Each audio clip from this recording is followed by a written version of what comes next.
Welcome to the Future of Education. I'm Michael Horn, coming to you live in snowy Lexington. Like, winter's not fully here yet, but we've got almost 1.5 feet of snow. I'm really excited for this conversation. Mainly, yes, Andrew Frishman is here, the CEO of Big Picture Learning, but I'm more excited because we actually have students here who are going to tell us the reality of what school is actually like during these times. Unfortunately or fortunately for them, they're not stuck in snow right now. We've got Izzy Fitzgerald coming to you from San Diego and Davon coming to you from Nashville, Tennessee. So I don't think there's any snow in your forecast right now, but Andrew, yeah, okay. So Andrew being in Massachusetts, you're getting pelted like me. But Andrew, let's start with you. You've been leading Big Picture Learning for several years now, taken over from some illustrious co-founders. And just tell folks out there, what is Big Picture Learning and how are you different from some of the other school networks out there? Certainly. Thank you, Michael. It's a real pleasure to get to connect with you. And it's an auspicious title to be on the future of learning. Big Picture Learning was launched 25 years ago by Dennis Lickey and Elliot Washer, really trying to address the fact that many students, when you ask them, what do you think of your high school experience, will say, it's boring. There aren't people who know me. I don't get to do things I'm interested in, care about out in the real world. I'm not developing relationships and figuring out what kind of things I want to do when I'm done with high school. So Big Picture Learning was created to address those kinds of issues. We now have a network of schools all across the US and around the world. And myself and Carlos Moreno are the co-executive directors. We started as advisors 18 years ago at the first Big Picture school in Providence, Rhode Island. And today get to work with fantastic students like Izzy and Davon and thousands more across the US and around the world. Terrific. That's great. And before we go to Izzy and Davon, Andrew, tell us what your schools did when COVID hit and we went into remote learning, and what does it look like this fall? Obviously, schools have been doing different things. And I should add, I see that there's a number of people tuning in and watching live. If you want to drop a comment in the feed, I'll try to pull questions in as well for our guests. But Andrew, why don't you tell us what it's looked like on the ground? Sure, thank you. I mean, I'll first just say that our schools are truly across an incredibly diverse geography. So we have schools in over 30 states around the United States. They're in a mixture of cities and suburbs and rural areas. And obviously, there have been very different kinds of waves and cascades of effects due to the pandemic. But by and large, a general trend that I would say is that our young people and students have stayed closely connected with the school. And we didn't design our schools to focus on being ready for a pandemic. But there's a quote that I've heard ascribed to Warren Buffett that when the tide goes out, you find out who is swimming naked. And I think we've all been looking at the really scary numbers that so many large districts have had 20-30% of students who are not connecting on a day-to-day basis. One thing that we did have in place was a very strong advisory system. And that meant that there was one adult who knew each student and knew each family and knew the community really well. And so they stayed closely connected. So we've been seeing more on the lines of like 95% of students staying really closely engaged because they're connected with that advisor. The second piece that I think is really key is that we've always been about young people pursuing their interests. Now, prior to the pandemic effects, what that looked like was, in most cases, students were going 1 or 2 days a week to an internship. So they're going to a local community organization or business, and they were actually getting the opportunity to do hands-on real-world practice and meet with mentors. Now, as a result of the pandemic, one thing I would say that is a little surprising is that has not entirely stopped. We still have thousands of young people all across the country who are able to go to internships. Part of the challenge of, and the reason why schools had to close down their buildings in many cases is that bringing hundreds or 1,000 kids together under one roof poses some real epidemiological problems. But if you have local small businesses or organizations that might only have 5 or 10 people working in a space and they're taking all the right kinds of precautions, we do have lots of students who are still able to engage in those kinds of learning opportunities. And then even beyond that, what we've realized, and it's opened up really some new opportunities, is that not all of those kinds of internship or interest-based projects have to be done in person. All of a sudden, if you live in Nashville and you have a strong interest In marine biology, well, you might be able to connect with somebody virtually, even though there isn't necessarily a lot of marine biology focused in the city of Nashville. So we've seen a bunch of virtual interest-based kinds of experiences happening where young people get to explore careers in that way.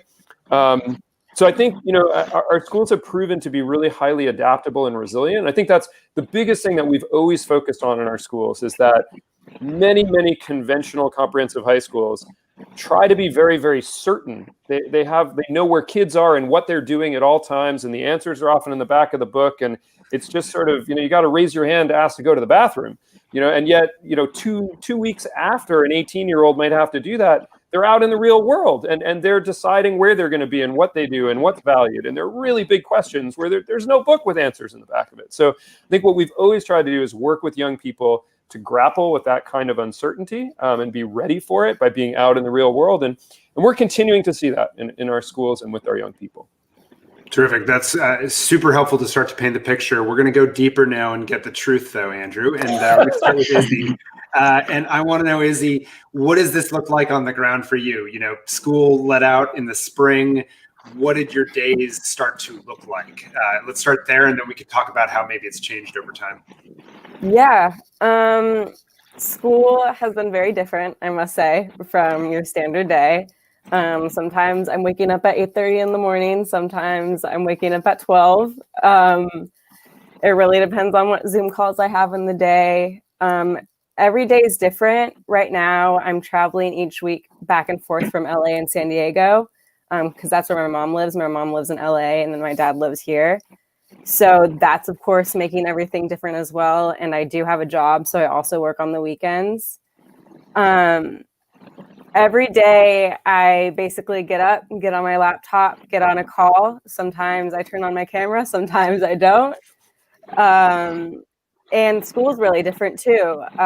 We sometimes get to all talk about what's going on in our lives. I know in my humanities class, they open up with like little icebreakers to get the conversation rolling.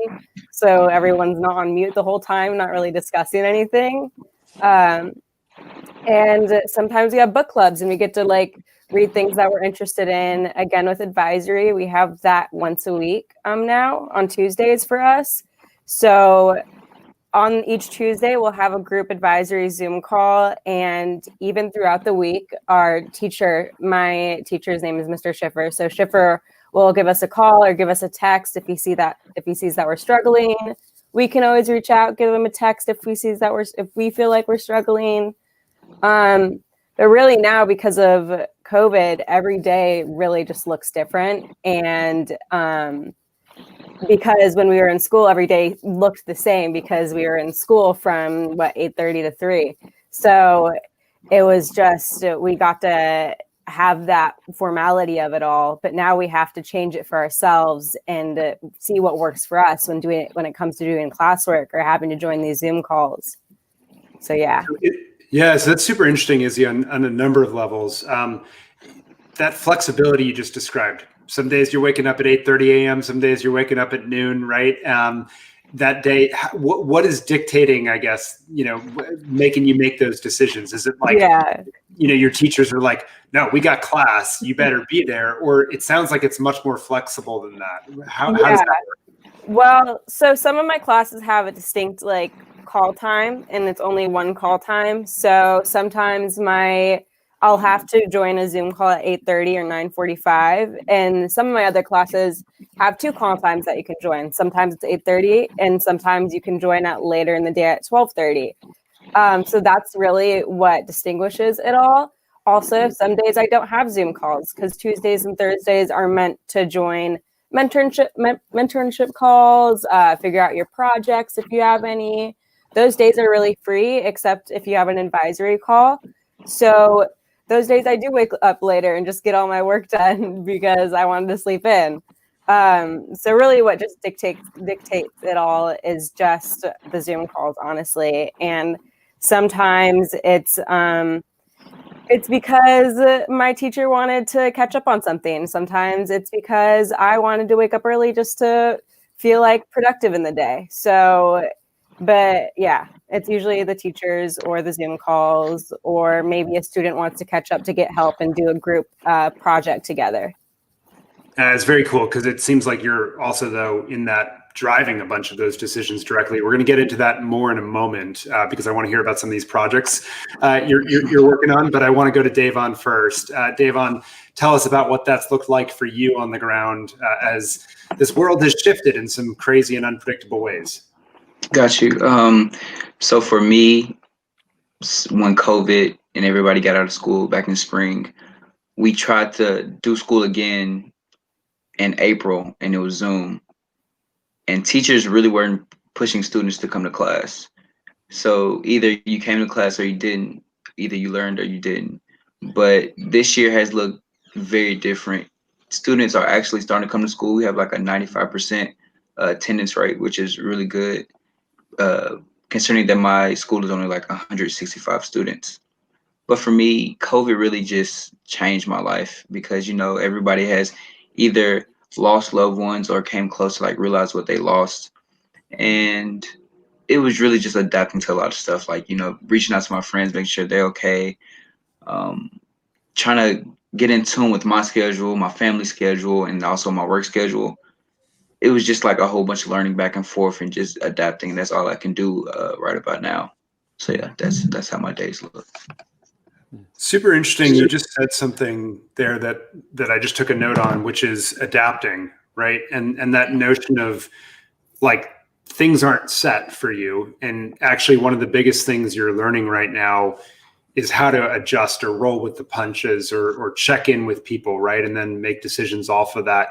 Can you tell us a little bit more about what that looks like on a daily basis for you right now? Like what sort of adaptations have you made? What maybe your clever hacks that you've done to try to make things still work, if you will? Yeah, I got you. I'll start off with my job. I work, and since COVID started, a lot of people have lost their jobs. And I work in a grocery store, so that means a lot of people have started applying to grocery stores, which means like my hours got cut. Sometimes they call me in. Sometimes I get called out because there's too many people working, and I just have to roll with the punches. But on top of that, I also have to adapt to my family schedule because I'm in school from 8 to almost 2:30 every single day. And so sometimes my mother needs to go to work and I need to make sure, hey, she's up at this time. My brother needs to go to work and my father needs to go to work. So it's like me making sure everybody else get their things done and then start with me. So yeah. I mean, that level, yeah, that level of responsibility seems significant. I'm starting to get questions from the chat. So I want to pose a couple to all of you, frankly. The first one, I'm going to combine them from Stephen Nunez, who asks, has productivity gone up for you guys? And do you think this will become the norm in education in some ways? So maybe each of you in turn, Andrew, I'll start with you. Has productivity across the system, do you think, gone up? Or, what will last? I'm going to rephrase the question. What will last from this when the vaccine's really rolled out and we can return to some sense of normalcy? So I'll answer in a sort of self-contradictory fashion a little bit. So first, I think there certainly are examples where productivity has increased. I've seen examples of students who had a real passion in music or the arts or writing or wanted to delve really deeply into a particular project where school suddenly was a bit out of the way, right? And so they were able to delve really deeply into something that they might not have been able to. So if you want to measure productivity against particular areas and goals, I certainly have seen that. But I don't want to over glamorize or over generalize that to all cases. There is so much power in people physically gathering together in an advisory space and getting to share learning experiences together. And also the really situated learning, when a young person is out in a workplace, working closely with a mentor, the kinds of relational connections, the kinds of sort of tacit knowledge that can be passed on there are really invaluable as well. So I certainly think, we've managed to modify and adjust so that those pieces still come along. Overall productivity is a little challenging to measure. I mean, I think the kinds of productivity and learning have shifted. They're different, but I'm not sure that I've seen, and I think I'll also say, I think we've seen ways in which real, some of the forcing function of this has created the idea of, hey, you could have a virtual advisory, right? So maybe if normally students Monday, Wednesday, and Friday were coming to the building and Tuesday, Thursday were going off to internships, well, you could have a quick advisory at lunchtime on Thursday where everybody could drop in virtually, right? So I think it's helped us to see ways in which we could do more of that hybrid kinds of learning. Gotcha. That's helpful. Davon, let's go to you next on this question. How has productivity gone up or down for you? And what do you want to last from this? Like when schools, if they go back to normal, what would you say? Let's hang on to this and ditch and ditch this stuff. Got you. I would say my productivity has definitely gone up. I actually attend college classes at Nashville State Community College instead of going to an internship. And my main focus is business. So I took an intro to business class, and that made me fix my schedule. Like I had a set schedule, and it helped me focus on my business plan. Because when I get older, I would like to own my own restaurant and own my own business. So this is very helpful. And not only for me, I know friends who work in music who, with their flexible schedule, actually helps them create more music, focus on like their time, and connect with their mentors to actually, critique their music.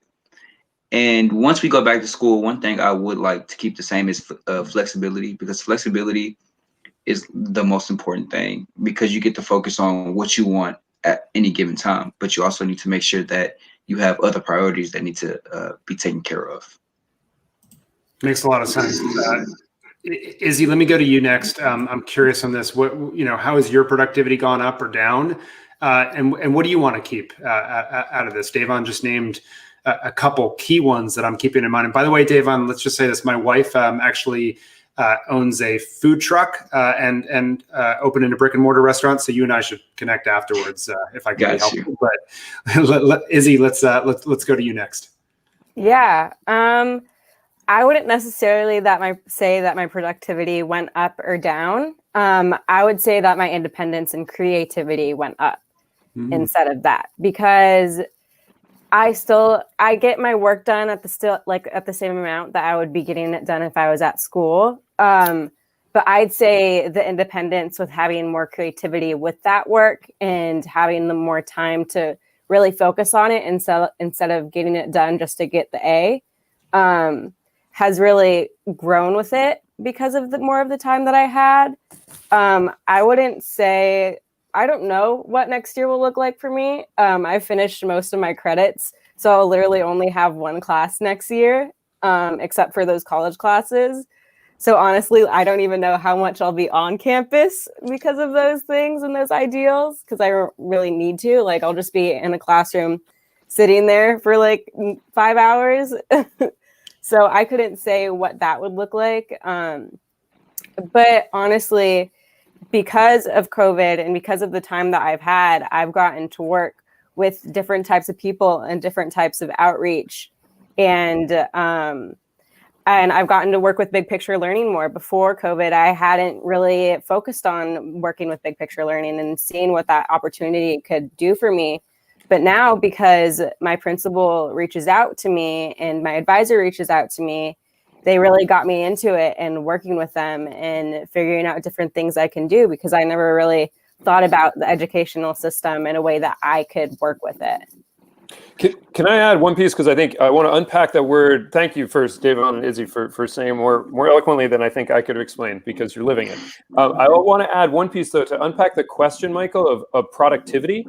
I think like using that term and phrase is a little interesting. Like, productive in what ways? I think that conventional high schools, there's a lot of people who have an idea that, if I walked through a high school and I saw lots of kids sitting in rows and kind of cranking through content, that would be productive, right? But I think what I'm seeing is, and you go back and look at, and I was looking at Frederick Wiseman has a new documentary out, but he had this first documentary called High School, American High School from 1969. You go watch that documentary, it's terrifying because it's so similar to what's going on in too many high schools now. And I think the question I would ask is like, and I was trained as a science teacher, right? So I do love some of my content, right? But biology, chemistry, and physics. Okay, but why not neuroscience? Why not engineering? Why not immunology and virology? Right. And then even on the mathematics side, oh, well, you got to make kids got to be rigorous with algebra, geometry, and calculus. But what about statistics? What about business math that Davon's talking about? What about economics? And especially in these times, how come, traditionally in high school, kids aren't studying psychology and their own growth and development? So I think, if we broaden the idea away from productive from what the school and the system and the content standards had to say to what do young people and families and communities and the workforce marketplace, for that matter, what are they really going to value? That, I think, shifts the way we might measure productivity. No, that makes a ton of sense. And frankly, a lot of what you all have said, I think, has echoed that. I appreciate you bringing out the point, Andrew. I'm curious to that end, Izzy, you talked about some of the projects you're doing. You talked about the fact that you're basically done with all your coursework. Can you describe a little bit more in detail what those projects for Big Picture have looked like? And how is it possible to get through courses that quickly, just so folks have a sense of what a course maybe is conceptualized as in this environment, and how it's different from that mental model, Andrew, you laid out of the the Carnegie units and people in desks and listening and so forth. Yeah. So a project that I got to do with Big Picture Learning, basically the story was like a week before COVID, a week before school went out. We didn't know what was happening before we had that long spring break. My principal, Melissa, went up to me and asked me if I wanted to write a poem with her on the teacher versus student perspective of what school is like. And I was gonna say no. So I was like, of course I want to write a poem with you. So that's where the project based out of. And then COVID happened. So we didn't know if we didn't know if we would still be able to do that, but maybe a little later once school started, I'm not sure the exact time, Big Picture Learning came out with this almost internship type idea where they wanted to get students to discuss and talk about and have a project where they can show that just because we are in school, our productivity and our creativity didn't just stop, or the want to have an internship or the want to do things within the outside world didn't just end because of COVID. So I got to apply for it, and I got in. Very nice. I got in. So I got to do that within the projects, and I got to write a poem with her, and we actually started thinking of turning it into a whole book, because COVID is a lot, and the school system before COVID is a lot, and the schooling system after COVID is going to be a lot. So just making those poems as long as possible and maybe turning it into a book one day would be super cool. Also, within this new idea of what school is, we've gotten to do different projects within school. So for my school, every Tuesday or Thursday, we either have mentors or bigger people come in and talk to us. So you basically get to sign up, and we'll have Zoom calls with different people. We had a Zoom call with my mom because she's a makeup artist. We had a Zoom call with Andra Day, who's a singer. And then we also have little Zoom calls, workshops almost.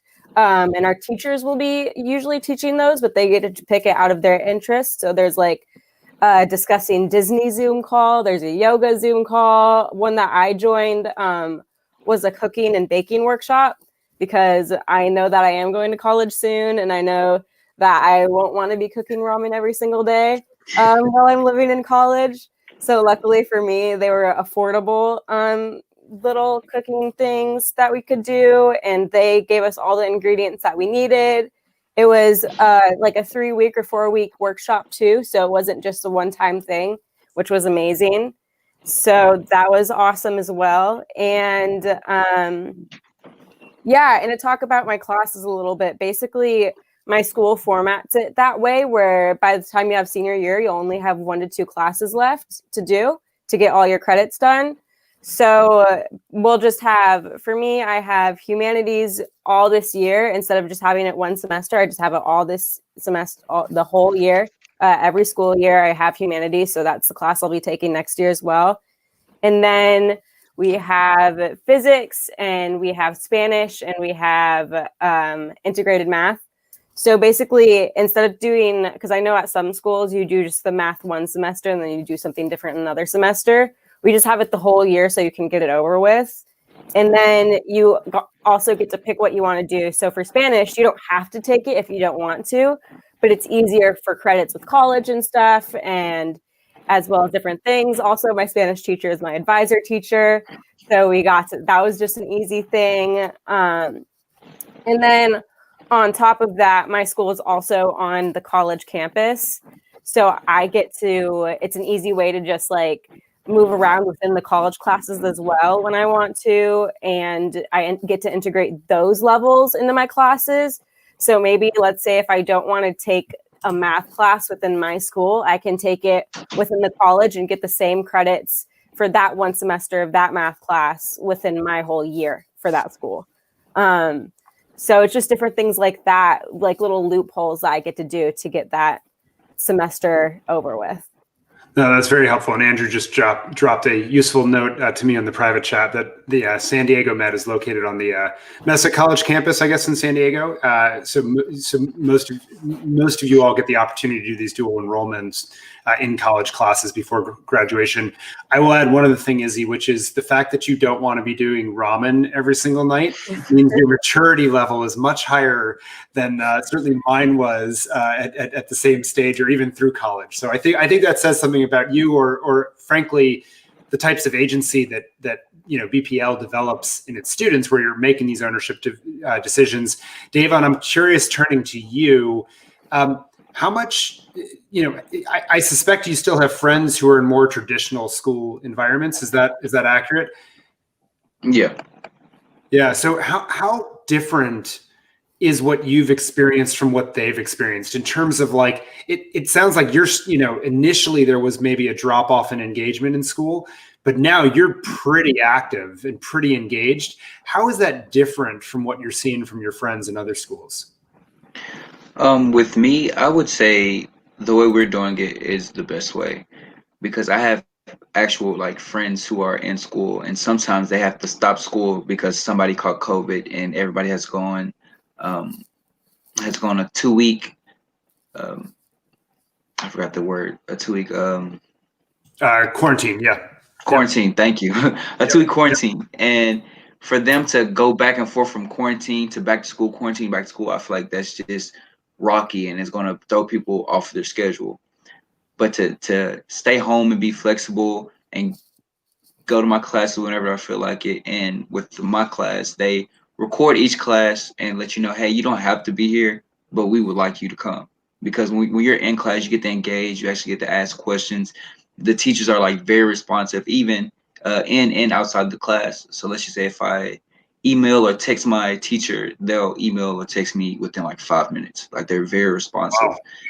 And I just feel like online school gets students prepared, because with me, I always figured that, when I go to college, I'm going to be in class, talking to other peers, talking to the professor. But some classes are not like that. Some classes you're on the computer, you chat virtually, and it's just getting me mentally and physically prepared for college.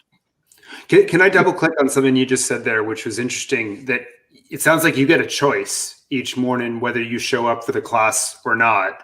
Most schools, you theoretically don't have that choice, right? Like if you don't show up, you're not going to pass. There's something different going on here, right? That you get that choice.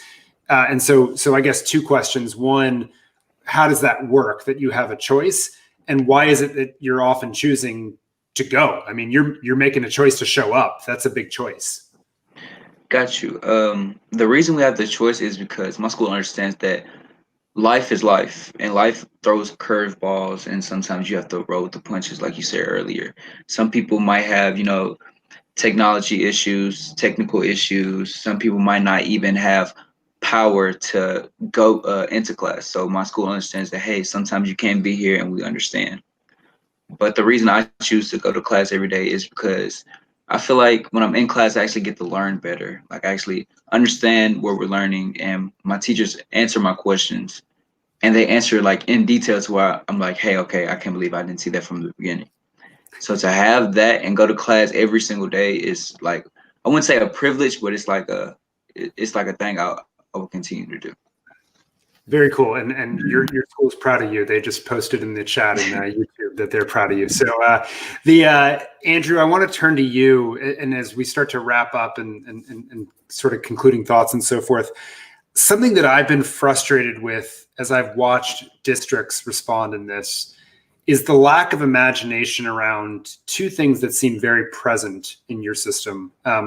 One, I would say, is the flexibility you've created. And the breathability almost, right, in people's schedules to figure out how best to engage. And then the second, though, I think that goes along with it is something that you talked about, which I'm going to butcher the phrase you used, but I'm going to say smallness, right, of community in the sense that, like, you know, Davon, Izzy, you all are connecting individual level with mentors and with one-on-one with students working on projects, and your teachers texting you, and like there's this sense of in like smallness, right? That creates accountability, but it also, I think, creates a level of personal interaction and engagement that is lacking in most systems. And I've been particularly frustrated watching a lot of districts in these times because, you know, my family, we're potting. We've got, you know, 7 kids right in our backyard learning a lot of times, not on a day like this with the snow, but a lot of times right now. Because like every family, as you said, Davon, like you got different situations, right? People have different hours, needs. Now your family life is part of the schooling environment. And it seemed to me like, why not the districts create these micro environments, whatever you want to call them, right? And it's sort of like what you guys have done by taking advantage of all these different resources, both in the school and the community more broadly. And I guess I'm curious, Andrew, do you agree with that? And B, like, what's it going to take for us to capitalize on that? It's almost a design principle at the heart of big picture learning that enables all these cool things that we've heard from Izzy and Davon. Thank you, Michael. I think you're raising. I hear your specific question, and I think there's also a few questions underneath it. And I'm glad to hear you mentioned like the question of design. I think one of the things that we've always focused on, it's one of our key distinguishers, is around school culture. But when we say school culture, that deeply influences the design and the sets of learning experiences that young people have and the kinds of relationships that are forged. You know, in so many conventional schools, particularly conventional high schools, a lot of what's happening is a very narrowed curriculum, a very narrowed set of ways in which students can demonstrate performance. And then there's a lot of rank ordering and a lot of competition individually that's created between students related to that. And that does not really foster necessarily like a collaborative, like, hey, we're all in it together. We're going to try to, you know, make this. So I think, you know, one of the things that we do that's pretty significantly different in the school culture, and please, you know, check this with Izzy and Davon, is that we're less interested in sort of lining every kid up against each other. And we're more interested in saying, Izzy, who are you? What are the things you want to advance on? Davon, who are you? What are the things you want to advance on? And so the collective success of the school is measured by how well does everybody advance as opposed to pitting people against. And I think, you know, part of the way you do that, and this goes to your question to Davon, the way you get kids to want to show up is by saying, like, we know you. What is it you want to advance on? Like, we are going to help you advance in those interests and those goals. And we also have got some stuff that we think is going to help you. You may not entirely know that spreadsheets are going to be important for you, but let's teach you a little bit in like why that might be important. Or you might, you know, a 5-paragraph essay might sound stale, but if you want to advance your business plan for your restaurant, laying that out in a business plan, it's going to be pretty important. You're going to need to be able to write about that, right? So sort of separating that. I guess what I just want to highlight is that, you know, I fear that too much of the education system has been myopically oriented on this like scarcity idea of like only a few can get the things that are good. But I think across the whole political spectrum, everybody from J.D. Vance with Hillbilly Elegy to like Jennifer Morton, who talked about moving up without losing your way and sort of the ethical costs of upward mobility. I think there's a lot of people saying, it doesn't have to just be that kind of individual competition. It actually could be celebrating a broader range of interests and helping develop the potential of all young people in a wide variety of talent. So I think that that's really what we've continued to try to do through the pandemic. We haven't tried to hold on to, like, we don't want to go quote unquote back to normal. I don't think normal. Erica Christakis just wrote about like how school wasn't so great even before COVID, right? And I think we're looking at, don't go back to normal, go forward to better. That's what we'd really like to have happen. No, that's helpful, Andrew. And I think you brought up a really important point also. And for people that are going to look back on this and ask about rigor or something like that around interest-based education, you just answered that also, because intentionally or unintentionally, because part of it is following what a student immediately knows is in their interests or that they like. But part of it is also to say, like, hey, if this is actually an interest of yours, this is going to be important. And I always say that, which is students are, and you all are young adults, but children as well. Like, they're interested by a lot of things if the question is put to them in the right way and with something to actually act on it. So I guess Davon and Izzy, as we wrap up, you guys get the final word. Davon, you first, and then Izzy, you bring us home. With what Andrew said in terms of the opportunity to make these choices, is that what's driving engagement for you, or what's the secret sauce in your opinion? Got you. What Andrew said is what drives me, because let's just say middle school compared to high school. Middle school, they always ask you, hey, what do you want to be? But you never get to focus on what you want to be. You always focus on the basics: math, science, history, English. But with high school, you actually get to focus and engage of what you want to be. Like, I have friends who wants to be veterinarians, OBGYNs, orthodontists. And the fact that they actually get to work in an orthodontist office or actually go to a vet clinic is like very engaging. And then when they actually say, hey, I'm doing this exhibition and I'm going to focus on what I want to learn, and you get to support them and say, I'm here for you, and I support everything you're doing.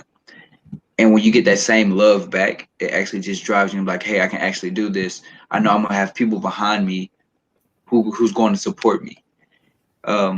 Like, for me, I always say, hey, I want to be a chef and own my own restaurant. And then sometimes I have my doubts, like, oh, this will never work. Nashville is getting too big for me to own a small business. Nobody's going to come for me. They'll be like, hey, I'll support you. I know people who will come to your restaurant and eat with us. And it's like, you always have people to come help.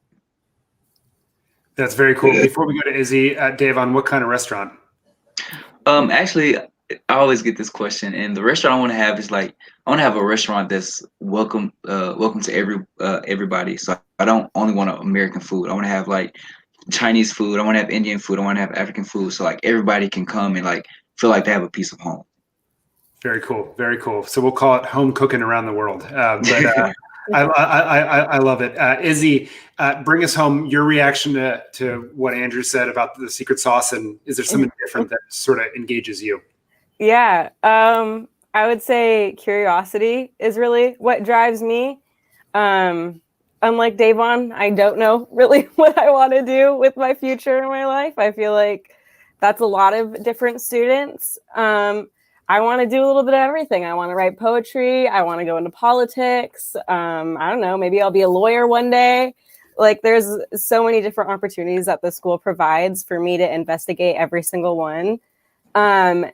And that's really what drives me, because I am a little indecisive. So it really just shows me maybe, hey, you don't really want to do that, or that's a little too scary, or, oh, don't go to the doctor's office, you don't like blood. So different things like that.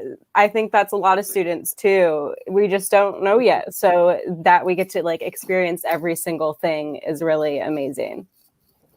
Love it. And I will tell you, I still don't know what I really want to be when I grow up. So, you could jump around like, granted, I've been in education for 15 years, I guess, but I like to jump around still and dabble. So I totally hear that. And frankly, appreciate you guys coming on, telling your stories, sharing a bit about your day and the schools in which you're learning, and the incredible work, Davon, Izzy, Andrew, that you all are doing. And I'm excited to see how this story continues to play out, and hopeful that a few schools will tune in and take a page from the book you've ripped up and recreated. So thank you all so much. And thanks to everyone for watching The Future of Education. We'll be back next time.